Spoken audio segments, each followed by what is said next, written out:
into District 9. Nobody really knew what this place was. From the director of District 9, Neill Blomkamp, comes his first epic, District 9, starring Charlton Copley, who you may remember from such hit films as District 9. Also starring Jason Cope, who you may remember from District 9. Why am I saying District 9 all the time? I don't fucking know. I just wanted to do a red letter media bit, and here we are. Hi, welcome to Bomb Squad Matinee. I am your host for today. It's been a hot second since I've solo hosted one of these. Joseph Henry Vranick, and today I have with me... I'm Tim M. Sullivan, and I'm having a bad allergy day, but it's okay, let's cut some cake! Okay, let's cut some cake. But if you couldn't tell by me repeating the name District 9 over and over again at the beginning, we're talking about District 9. My second favorite movie of the year it came out, 2009. This is another 2009 movie episode. I think the last one that aired before this was Up in the Air. Mm-hmm. I was championing this one for Best Picture. It was also up for a couple Oscars that year with Up in the Air. I Wish to Where the Wild Things Are was up there because that's actually my favorite movie of 2009, but Still haven't seen that. it's a good movie. Definitely check it out. You know what else is a good movie? District 9. Really good movie. Turning 15 this year. Man, oh man, time goes by. But speaking of things that have gone by, Neill Blomkamp's interesting career. This is his feature debut, and we're gonna get a warm-up question going. I'm gonna start with you, Tim. What are your thoughts on one Mr. Neill Blomkamp? My thoughts are gonna be pretty brief on this because the only Neill Blomkamp things I've seen are this here movie and Chappie. But I like District 9 a lot, and I even enjoyed Chappie when I watched it. I know that's one of his less liked movies. As far as I can tell from those, he seems like an interesting director. He has an interesting way of kind of blending sci-fi with like rural aesthetics, which it's neat. It really is effective in this movie, and we're gonna talk a lot about that when we get into it. But I guess that's pretty much it for me on that. So I'll pass it back to you, Joe. All right. Well, good thoughts all around, even if there wasn't much. My thoughts on Neill Blom... I have several thoughts on Neill Blomkamp. Let's go. This is a guy who I want to see have a career resurgence in the same way that M. Night Shyamalan has had a career resurgence. I think the two are very comparable directors. Maybe not so much in like style of filmmaking, but just kind of the trajectory that their careers wound up going. Mm-hmm. Because you have District 9, it's like hyped up, one of the best reviewed movies of 2009. All eyes are on him now, like everyone's got him in the spotlight. And then he just kind of, I want to say his kind of downfall was a lot quicker than Shyamalan's, because with Shyamalan he at least had like Unbreakable, after The Sixth Sense, he had Signs. The Village sure was not like the greatest reviewed movie out of his career, but he still had like a lot of goodwill built up. And then it just kind of went downhill from there. Neill Blomkamp has had far worse luck because he just had District 9, and then it just kind of started to go down. I would actually go as far as to say Elysium is his version of The Village, where it's definitely not perfect, but there's a lot of good stuff in it, and it also kind of highlights a humongous problem that'll appear in all of his movies.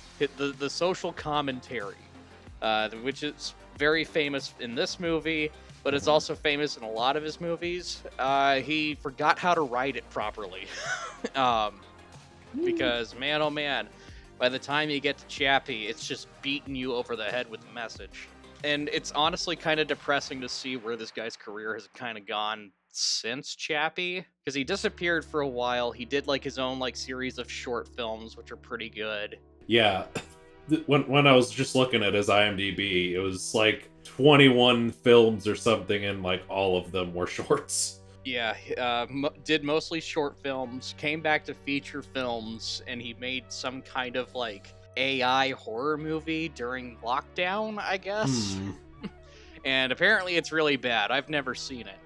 And I've not seen his follow-up, which I guess has kind of led him to kind of become a Yes Man director. Gran Turismo from last year. Yeah. That hit. Apparently he directed that. Based on a true story. Which, man, oh man, that's honestly kind of depressing. I don't know. Neill Blomkamp showed a lot of promise with District 9, and yeah.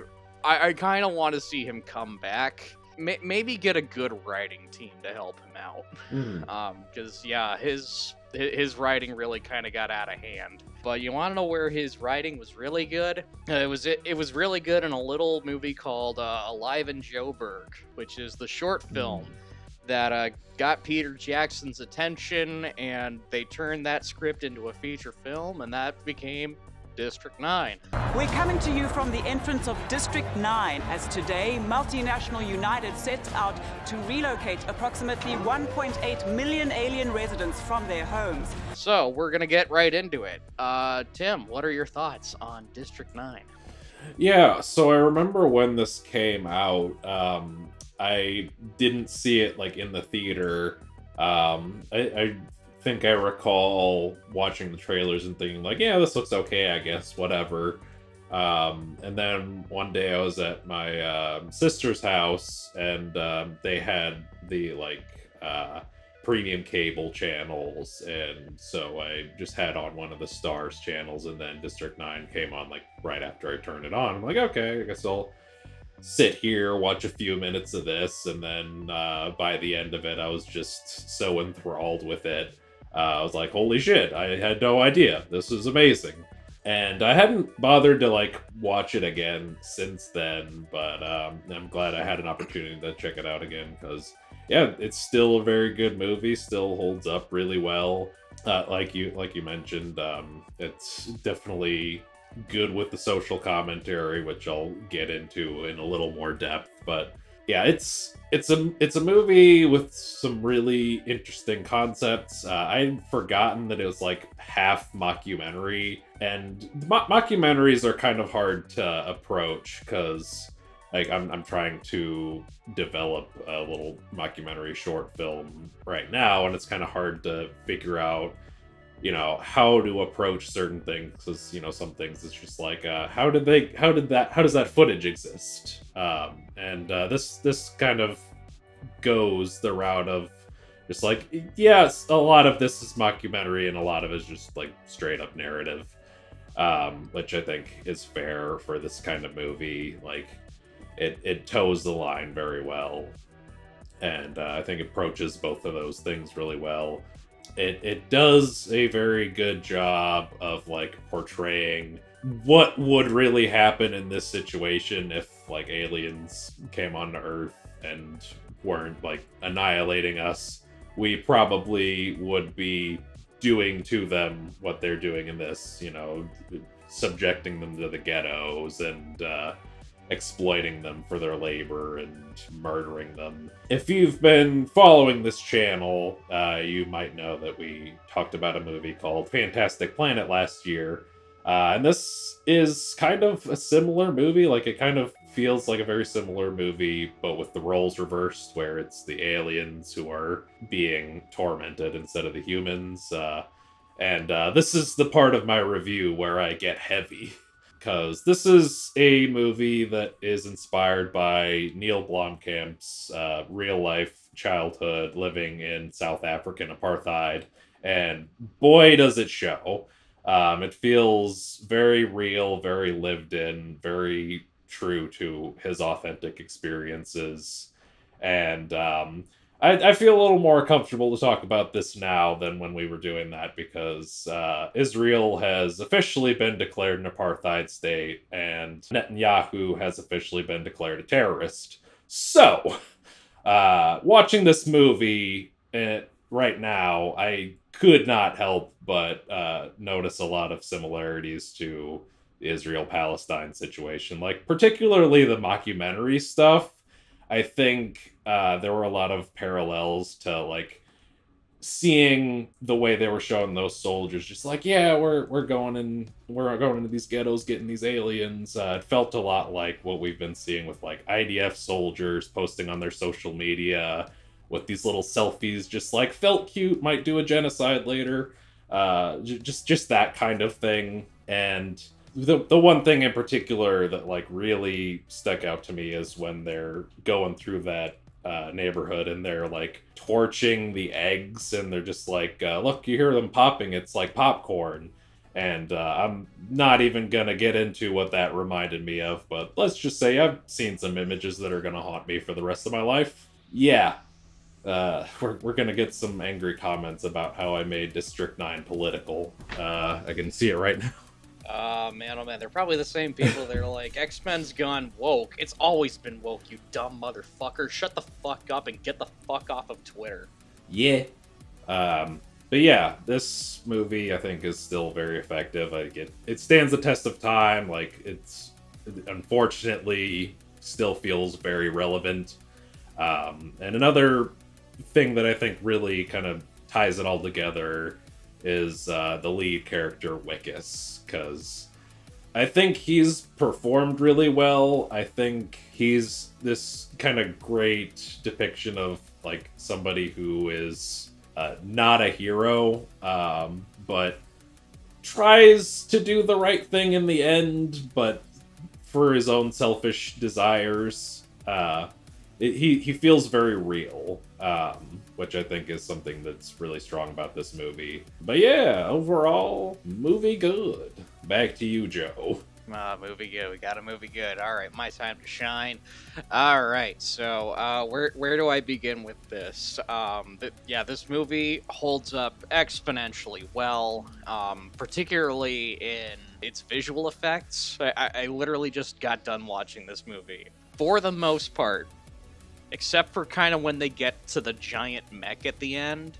Like, the giant mech is kind of where the effects start to show their age just a little bit, but man, oh man, these effects hold the fuck up. Yeah, like, this definitely felt like a movie that came out in, like, the Xbox 360, PS3 era, but not in a bad way. Like, it feels like the strengths of that era. You know, I once listened to a review when I was in, like, middle school, because when I was in middle school, I was unfortunately subjected to being a part of a Wednesday school for my dad's church, because he wanted to force his religion down my throat. And because I was, like, very into movies, the pastor recommended me this podcast, and I told him I would check it out.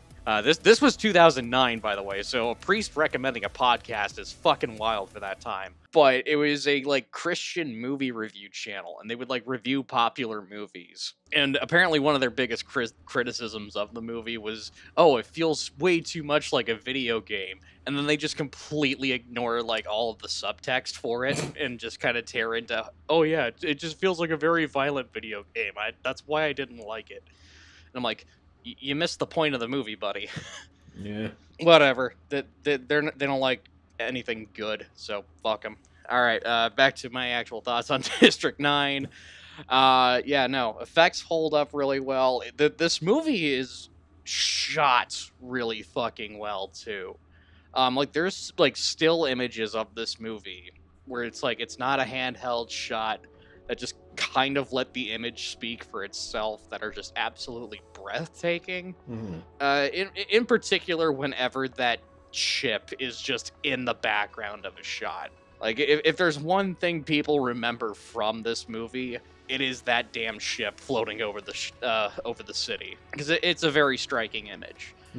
But yeah, the mockumentary aspect of it, I want to say they do a good job of, like, letting the audience know, like, visually what it stopped kind of becoming. Like, a documentary. Particularly, like, you'll see like dates at the corner or the MNU logo. Yeah, like short of doing like an aspect ratio shift kind of thing. I think they approach it as well as they can. Like the cameras look different. I was gonna say, you can kind of tell by the quality of the picture too. Yeah. Shot really well, great effects work, very cohesive story with a lot of morally gray like questions that the movie asks. Yeah, and you can tell that this was based off of a personal experience, and just kind of like Neill Blomkamp just took his perspective and like was able to kind of like create a honestly very meaningful sci-fi movie out of it. And like you were saying, Tim, performances, particularly Charlton Copley. He walks a very hard tightrope throughout this movie because he has to come across as likable, but he also has to be a dick. And he is a massive dick throughout most of this movie. Like, this guy is fucking smiling as he's incinerating like baby eggs. And he has to come off charismatic the whole time, and it's a very tough job to kind of balance being likable while also being a massive piece of shit. And Copley does that in spades. Also, shout out to just Jason Cope, who, if I remember correctly, he plays the vast majority of the aliens. I'm not going to call them the prawns because slur. It's a fucking slur. That they're not fucking, like, literally a cop in the fucking movie is like, that's fucking what he's fucking using a slur. Yeah. So yeah, no, they are the aliens. We don't know what they're called. We're not calling them prawns here. Jason Cope, I think he plays like most of the aliens. He definitely plays Christopher Johnson, but like he's like one of the people being interviewed by the documentary crew. I think he's the one that like pops up the most out of all of the interview subjects. Yeah, no, there's a lot of good stuff in the movie. The direction's really well done, written very well, very morally gray, great performances, great visual effects, great cinematography. It's no wonder that Peter Jackson attached himself to it. He knew what he saw, and he absolutely wanted to make that thing shine. Yeah. That's why his name is all over. That's part of the reason why I saw it, is because Peter Jackson produced it. And I was a huge Lord of the Rings head at the time. He knew what he saw. He knew he had something great. And yeah, he gave us Neill Blomkamp, for better or worse. We're going to go to commercial real quick. But yeah, take a look at this ad. We'll come back and we'll have more thoughts on District 9. Hello, we're back with another ad. Moviepalette.com. You like movies, you like canvas, you like fine art. Well, we got the product for you. Just go on to moviepalette.com and they'll have all sorts of these here for you. It's just a little rectangular canvas with the dominant color of every frame in a movie perfectly in alignment. Tim's got one in his background. He's got one for the movie Mandy. If Tanner were here, we'd show off his Punch Drunk Love one. There's probably one for District 9. It would probably be a lot more colorful than the last couple of movies that we talked about. There's definitely like grays in it though, but there's a lot more browns. There's some greens in there. The movie gets really blue at one point too, so you'll have a little bit more vibrance there. Or you can get a custom-made movie palette at moviepalette.com. I'm looking over at my shelf. What's a random-ass movie that I can pull here? Have you guys seen Barb and Star Go to Vista Del Mar? That's a very colorful movie. You should get a movie palette made for that. And you go get them while they're hot, and while you're there, enter the code SQUAD15 when you go to check out your order. Save 15% off your order, not 15% off of Geico car insurance. I'm not making fun of you, Tanner. I just wanted to make fun of Geico. Anyways, moviepalette.com. Thank you for sponsoring us. Now back to District 9 general discussion. Tim, do you want to open up any thoughts for general discussion? Sure.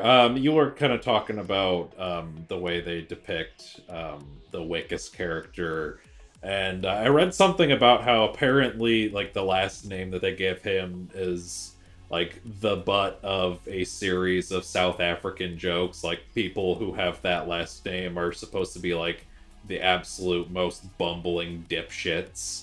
Like I don't know how the joke works, but like apparently the point of that was once his name pops up on the screen for the mockumentary, like, people in South Africa are like, oh, he's a fucking idiot. Okay. Yeah, pretty much.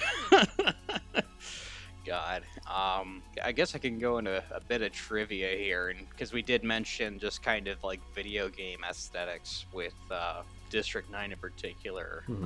Did you know that this was originally supposed to be a Halo movie? Yeah, I heard that he was, like, supposed to make a Halo movie, and I guess it fell through, and Peter Jackson's just like, I'll give you however fucking much money you want to make whatever the fuck you want.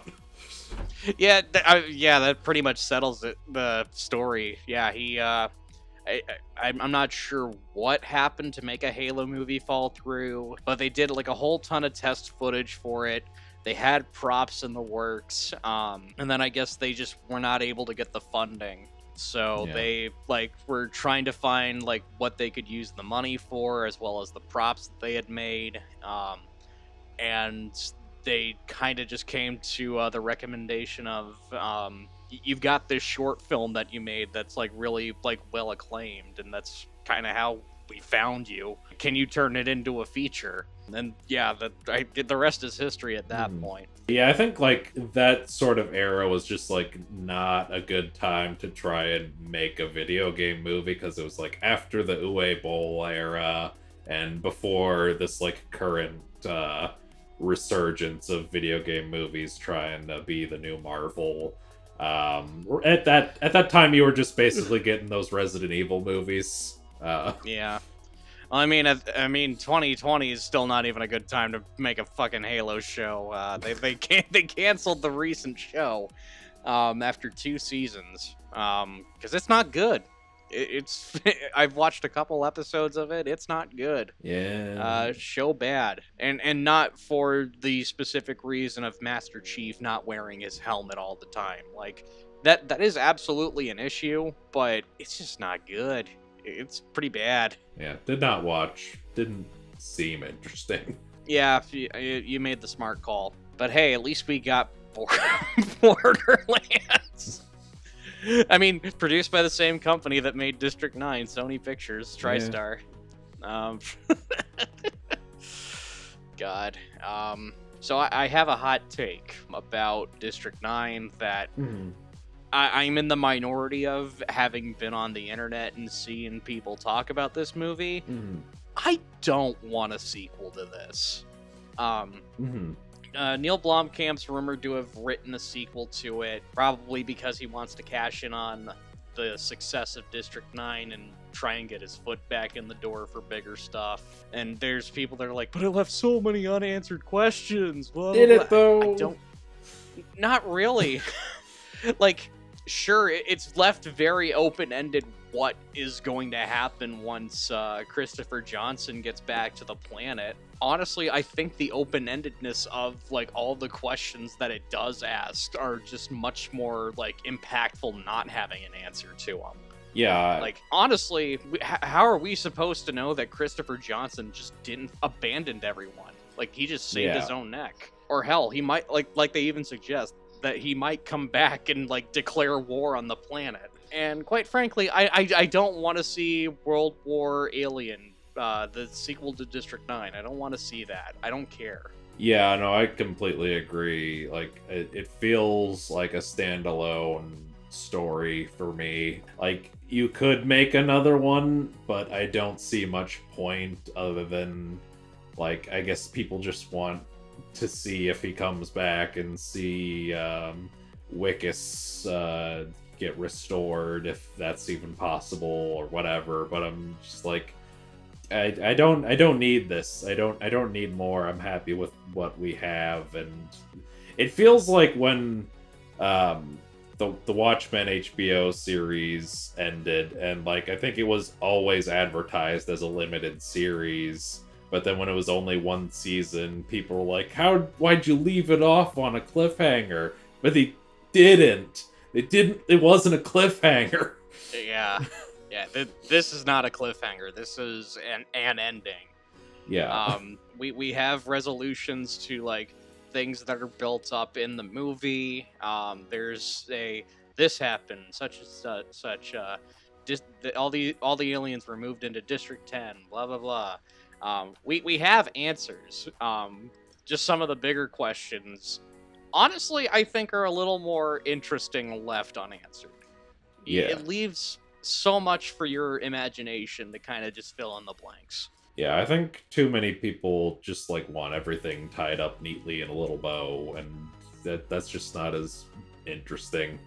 Honestly, I think whatever you think up in your mind is probably better than anything a sequel could give you. Yeah. Just leave it to your imagination, and if you feel that way, excellent. Because otherwise, you're probably gonna wind up dissatisfied that it didn't turn out the way that you thought it would. Yeah. And yeah, it's just it works as a solo movie. Mm-hmm. Speaking of that, I mentioned the wrap-up text at the end of the movie. The only innocent character in this movie is Fundisaway, the trainee, Justice for Fundisaway. Yeah. Yeah, because he's just kind of there, like, he's just the trainee, just observing, like he's not having any of this shit. And then he ends the movie with leaking documents that MNU's been conducting the experiments.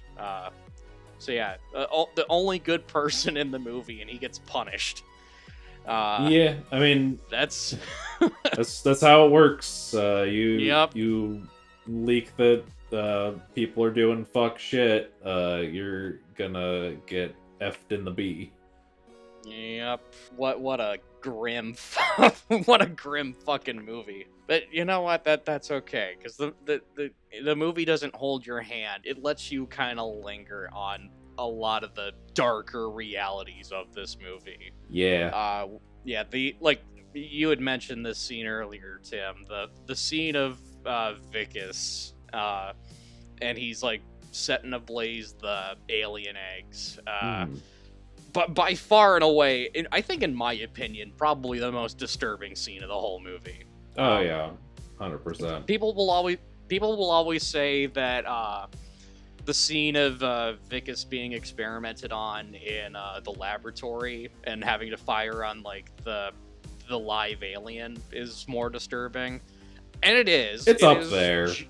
It is a genuinely unsettling sequence, but yet no, I don't think anything tops that, because that really sets the tone for you, just how fucking disgusting these humans are. Yeah, just look at us torch these like, they're babies. real sons of bitches. I think the only other scene that like is like really gut wrenching to me, and I mentioned this in our group chat, it's like just one of the hardest shots of the movie is they break into the MNU lab to get the fluid back, and he's just kind of like standing over like the charred remains of this body that's been experimented on, and just the heartbreak that you see in his face is genuinely sickening. Like, you feel like every emotion that he's feeling, like it hits you right in the gut.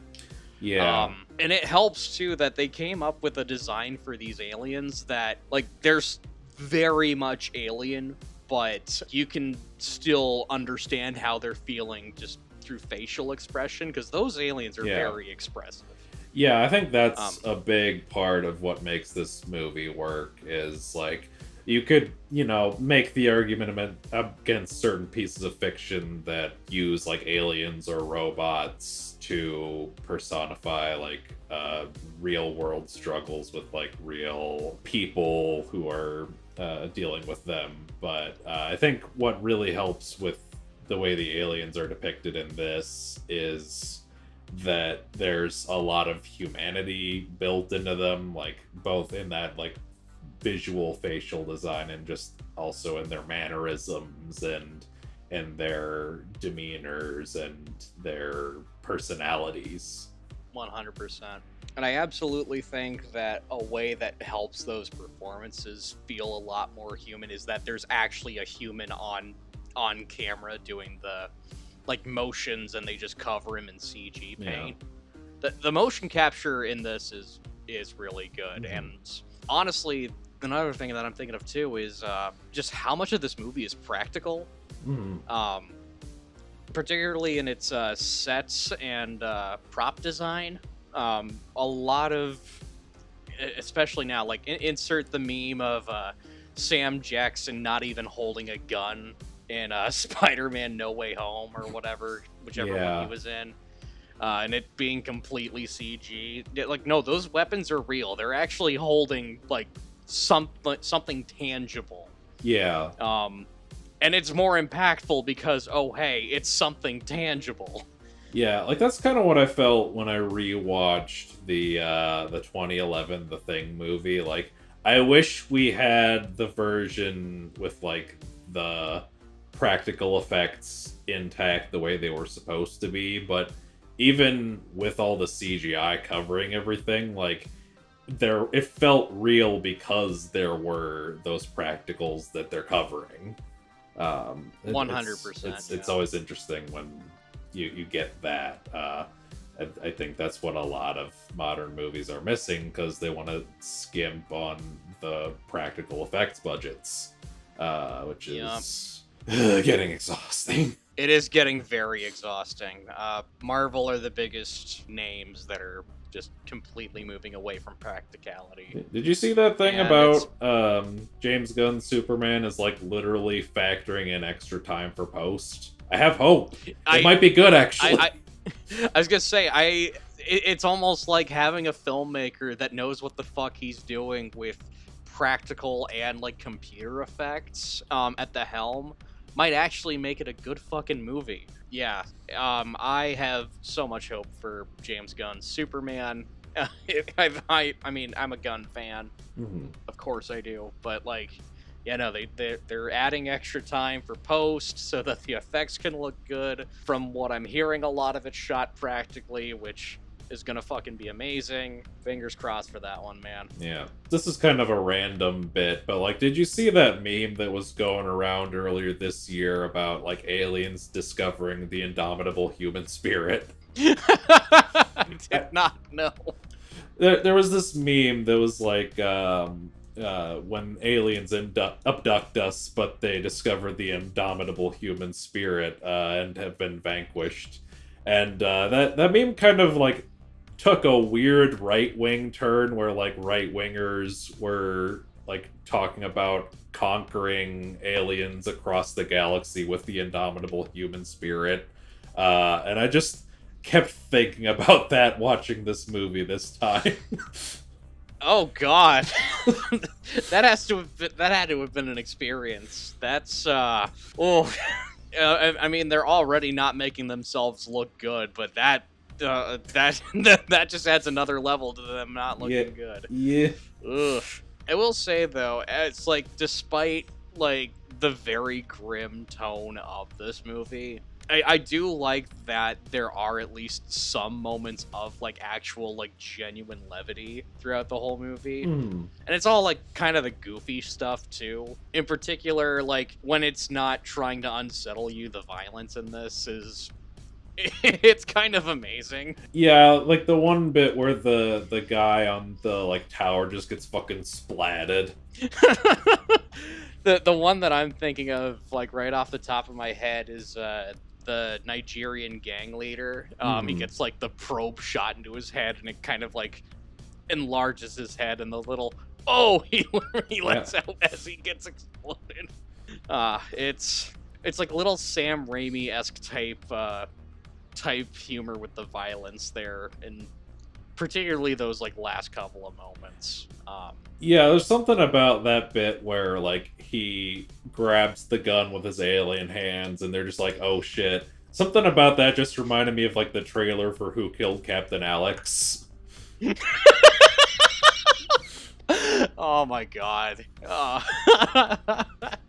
I'll tell you this, part of me wants to go back and rewatch this, but there was an experience that I was having prior to like my actual sit down of rewatching District 9 is so I need to get a 4K copy of this movie because it's one of my favorite movies ever. I don't have the Blu-ray anymore, so we had to find a way for me to watch the movie, and we found a copy of the movie, but it did not have subtitles.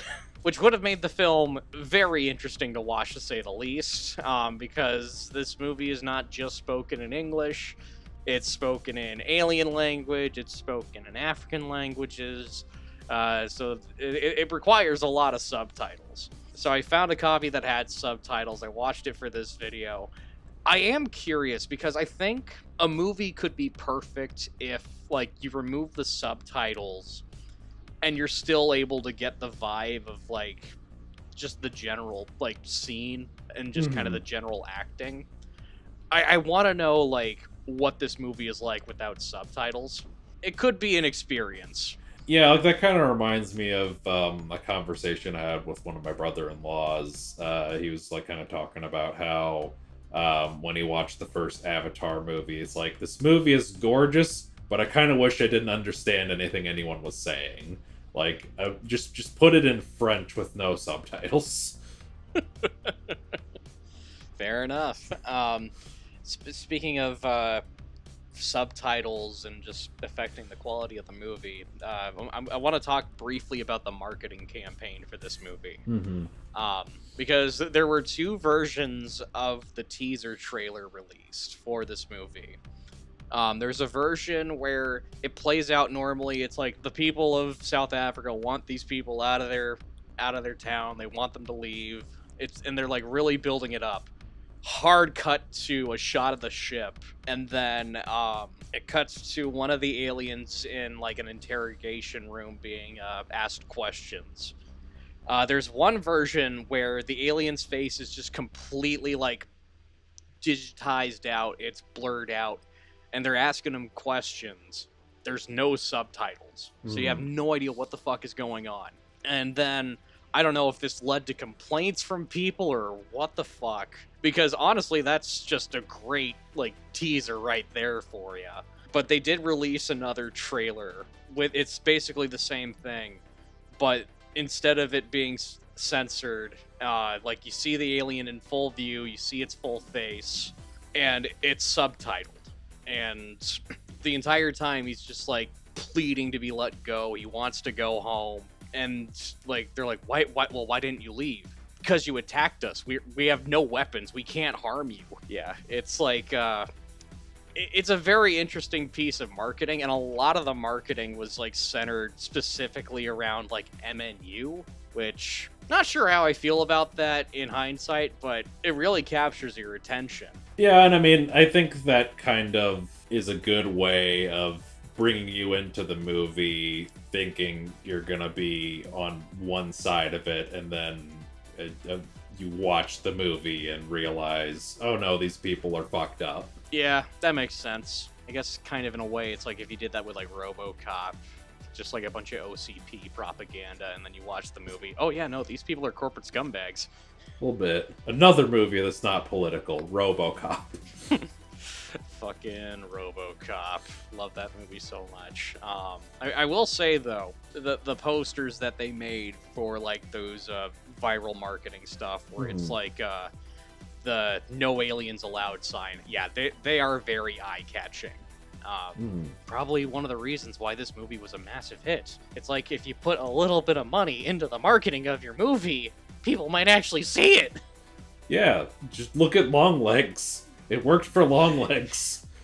Yeah, fucking Longlegs. Jesus Christ. Longlegs has such long legs because of that marketing. Yeah, like, lessen your digital effects, go back to practicality, and market your fucking movies, guys. Jesus Christ, it's not that hard.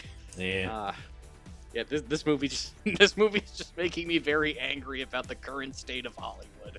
That was me watching this Raimi Spider-Man trilogy earlier this year.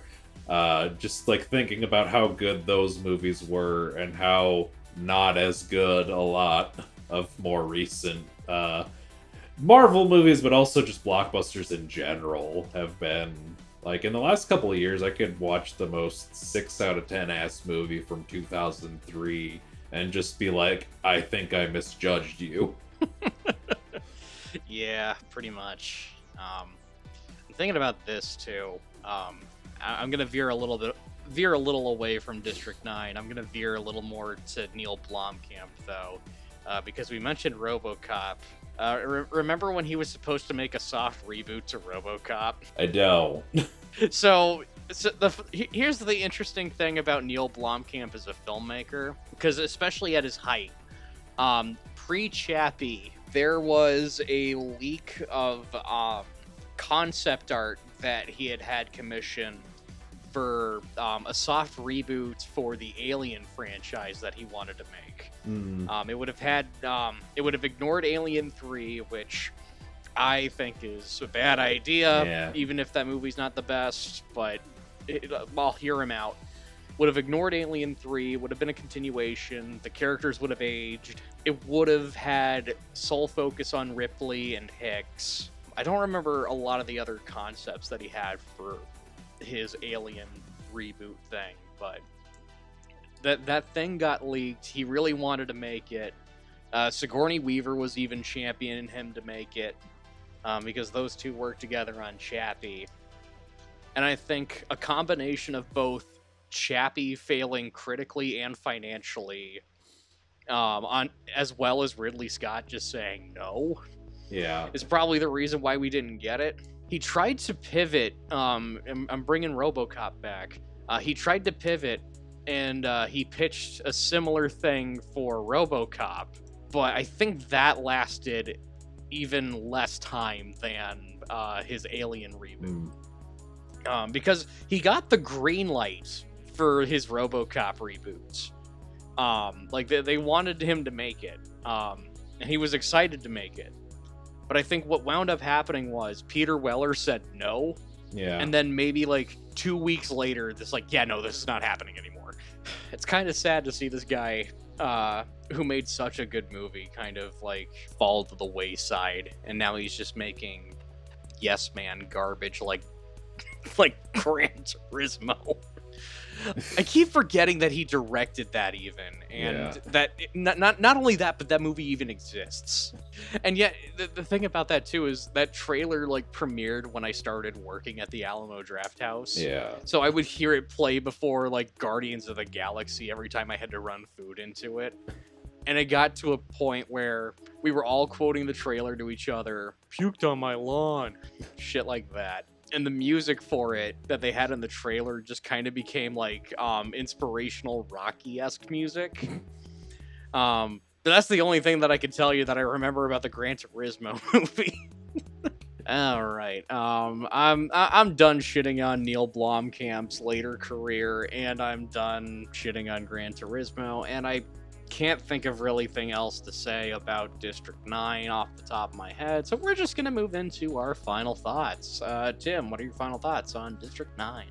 District 9 is pretty good. I would definitely recommend checking it out. It has a lot to say about even issues that are affecting the world now.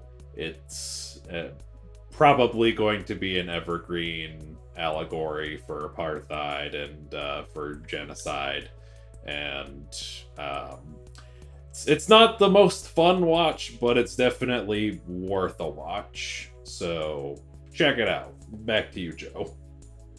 Hell yeah. All right, my final thoughts. Movie really good.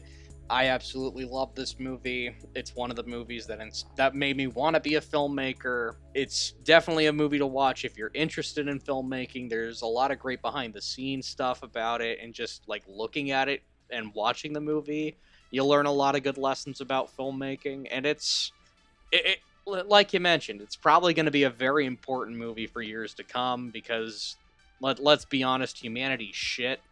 Humanity is awful. And some things are just never going to change, unfortunately. And art tends to reflect all the shittier aspects of humanity. And District 9 absolutely is one of those movies that shines a light just on how shitty humanity can be to just people that are different and just their own kind, you know? It's very unfortunate, but you know what's not unfortunate? What? You, the person watching / listening to this episode of the show. Thank you oh so much for watching this movie. If you're watching us on YouTube, go down into the comments section of this movie and let us know. What did you think of District 9? Do you miss practicality in movies? Do you wish that Neill Blomkamp would have a Shyamalan-esque comeback? Comment below and let us know. And while you're down there, hit that like button so we know how much you like us. Hit that subscribe button so we know how much you love us. And hit the bell icon so you can get updated on when we upload new videos. Check us out on Twitch, Spotify. We upload all of our podcasts to Spotify. Check out our Patreon. We got a couple of tiers. We're the $5 tier. We're introducing commentary tracks. We have one in the works. We're going to get it out here soon, hopefully, fingers crossed. And if you donate to the $10 tier, you get a special shout out from us at the end of each episode. So I gotta get this out of the way here quick. Shout out to the one and only Jason Secord.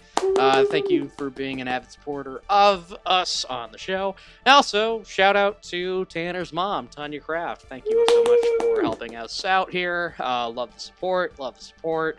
Thank you all so much. Tune in next time where we talk about another Best Picture nominee from 2009, Quentin Tarantino's Inglourious Bastards. We're going to have a lot of things to say on that. That one's going to be fun. But in the meantime, I will see you guys later. Have a good one. And also, since Tanner's not here, I'll end it like this. Christopher Johnson, he's a dad in this movie. Alien dad to a little alien baby boy, right? And he's protecting them the whole movie. And since Tanner's not here, Dad's rock, baby! Let's go. All right, there you go, Tanner. All right. Okay, I'll see you guys next time. Farewell.